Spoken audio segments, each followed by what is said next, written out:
100% त्यांना मागासवर्गीयांचं, आदिवासींचं, ओबीसींचं सगळ्यांचं आरक्षण त्या ठिकाणी संपवायचं आहे। या राहुल गांधींनी हे जे शब्द बोलला की आम्हाला आरक्षण संपवायचं आहे, माझं आव्हान आहे की या राहुल गांधीची जो जीभ छाटेल त्याला 11 लाखाचं बक्षीस मी माझ्या वतीने त्या ठिकाणी देईल।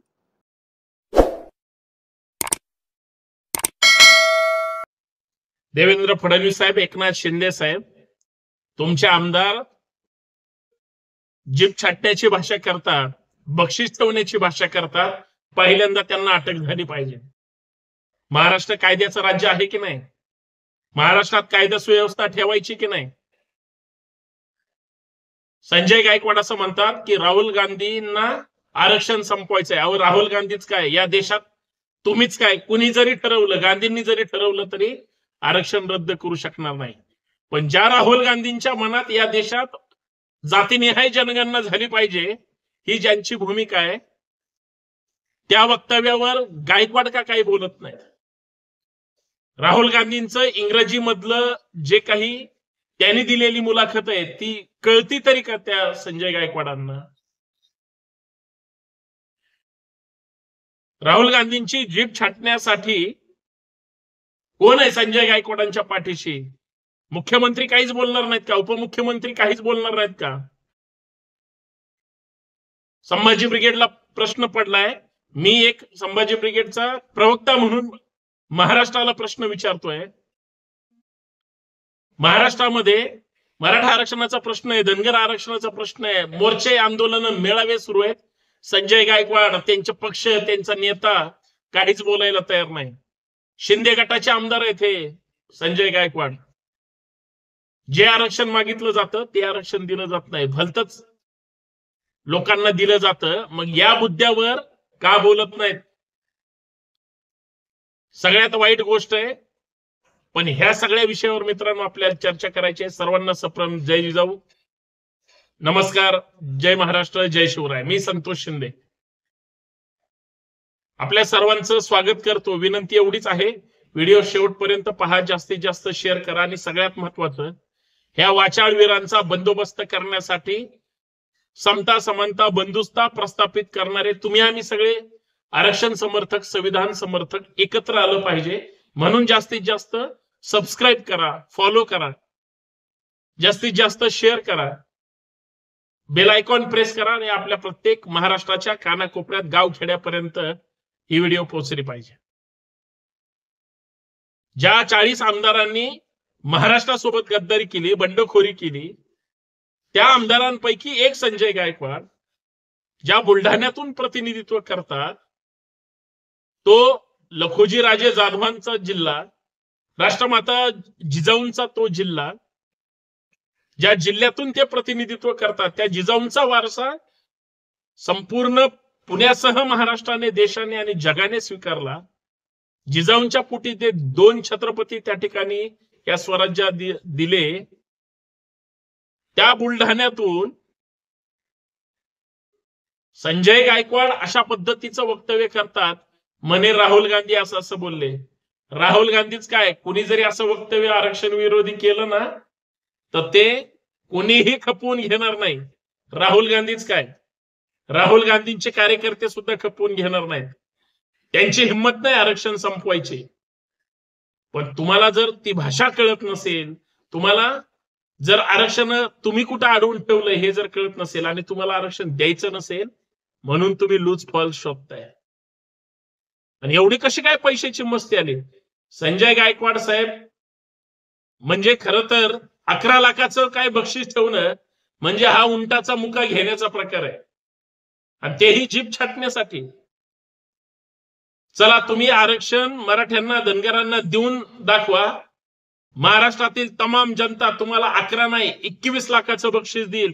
एकट्या संजय गायकवाडांना आहे का हिंमत? सांगा, तुमच्या मुख्यमंत्र्यांना सांगा, तुमच्या उपमुख्यमंत्र्यांना, गृहमंत्र्यांना।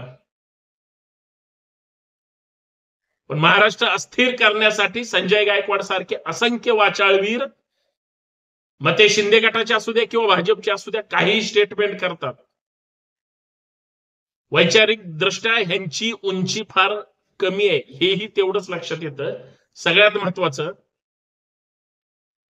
माननीय गृहमंत्री महोदय देवेंद्र फडणवीस साहेब, तुम्ही राज्याचे कुटुंब प्रमुख आहात, कायदा सुव्यवस्था तुमच्या हातात आहे. राहुल गांधी खरं बोलले असतील, खोटं बोलले असतील, चांगलं बोलले असतील, वाईट बोलले असतील, देशातली जनता ठरवेल. राजकीय स्टेटमेंट किंवा त्यांच्या विरोधात तुम्हाला काय करायचं ते करा. पण एखाद्या माणसाला बेकायदेशीर पद्धतीने असं धमकी देणं हे महाराष्ट्राच्या कायदा सुव्यवस्थेला पटतं का? तुमचे लाडके आमदार आहेत म्हणून लाडका आमदार म्हणून त्यांना त्या योजनेखाली तुम्ही 11 लाखाचं बक्षीस स्वीकारणार का त्यांच्यावर कायदेशीर कारवाई करणार? हा मोठा प्रश्न आहे. देवेंद्र फडणवीस, एकनाथ शिंदे साहेब, दोन्हीही महान नेत्यांना माझी विनंती आहे, संजय गायकवाडांना अटक झाली पाहिजे. काही वक्तव्य करतात, असं बोलू नये कधीच कोणाविषयी कोणी. बरं, त्यांना एवढा आरक्षणाचा पुळका. मी काल परवा भाजपच्या सुद्धा घोषणा ऐकल्या, आरक्षण आमच्या हक्काचं नाही कोणाच्या बापाचं, अशा घोषणा दिल्या. माझ्या मूळ प्रश्नाचं उत्तर द्यावं. ओबीसी आरक्षण भाजपमुळेच रद्द झाले. इम्पेरिकल डाटा ते का कोर्टात सादर करू शकत नाहीत, शकले नाहीत, म्हणून स्थानिक स्वराज्य संस्थेच्या सगळ्या निवडणुका थांबल्यात. याबद्दल बोलणार आहेत का हेच संजय गायकवाड आणि त्यांचे सगळे टीम? एवढंच काय, मराठा आरक्षणाचं किंवा धनगर आरक्षणाचा प्रश्न का सोडवला जात नाही, संजय गायकवाड बोलणार आहेत का? मग आता तुमच्या काही जिभेवर साखर ठेवायची का लोकांनी? का तुम्हाला हार फुलांनी तुमचं मिरवणूक काढायची? अहो संजय गायकवाड, थोडी जनाची नाही तर मनाची वाटू द्या. मराठ्यांसाठी, मराठा आरक्षणासाठी ते जरांगे पाटील परत आज रात्रीपासून आमरण उपोषणाला बसतायत. हा तुमचा लोकप्रतिनिधी असण्याचा निष्क्रियपणा, नाकर्तेपणा. सरकार निर्णय घेऊ शकत नाही आणि तुम्ही लागले दुसऱ्याची जीभ छाटायला. किती निषेधार्ह आहे. जमत नसेल तर सत्तेतून बाहेर पडा, नाही तुम्ही तर पडणारच नाही. समजा तुम्ही एवढा मोठा संघर्ष करून गुवाहाटीला जाऊन एवढं मोठं त्या ठिकाणी कांड केले, तुम्ही कसं काय सत्तेतून बाहेर पडणार? तुम्हाला तर सगळं मिळालंय. लोक तुम्हाला निवडून देणार आहेत का, हा संशोधनाचा प्रश्न आहे. परंतु महाराष्ट्रातल्या जनतेला हे असलं घाणेरडं राजकारण आवडत नाही, हे मला या माध्यमातून सांगायचंय. संजय गायकवाडांना देवेंद्र फडणवीस किंवा एकनाथ शिंदे साहेब माफ करतील की नाही माहित नाही, कारवाई करतील की माहित नाही. त्यांच्या म्हणजे पाठीवर शाबासकीची थाप गायकवाडांच्या देतील की माहित नाही. पण हे सगळं मला जरी माहित नसलं तरी गायकवाडांच्या पाठीशी शिंदे, फडणवीस, पवार खंबीरपणे उभे आहेत. म्हणून असं वाचाळ, वीर किंवा खाणेरडं वक्तव्य हे लोक करतात. पडळकर असो किंवा गायकवाड असो, एका माळेचे मणी आहेत आणि एक चकार शब्द ही लोक बोलत नाहीत.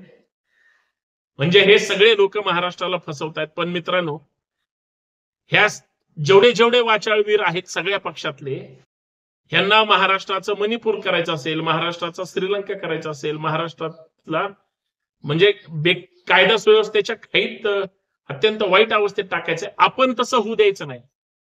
हे कितीही जातीत वाद लावणारे असतील, धर्मात वाद लावणारे असतील, कितीही विषारी आणि विघातक बोलणार असतील, आपण मात्र समतेची ज्योत पेटवायची, संविधानाचा जागर करायचा, आरक्षण समर्थक म्हणून राहायचं आणि समाजामध्ये समता, समानता, बंधुता प्रस्थापित करायची.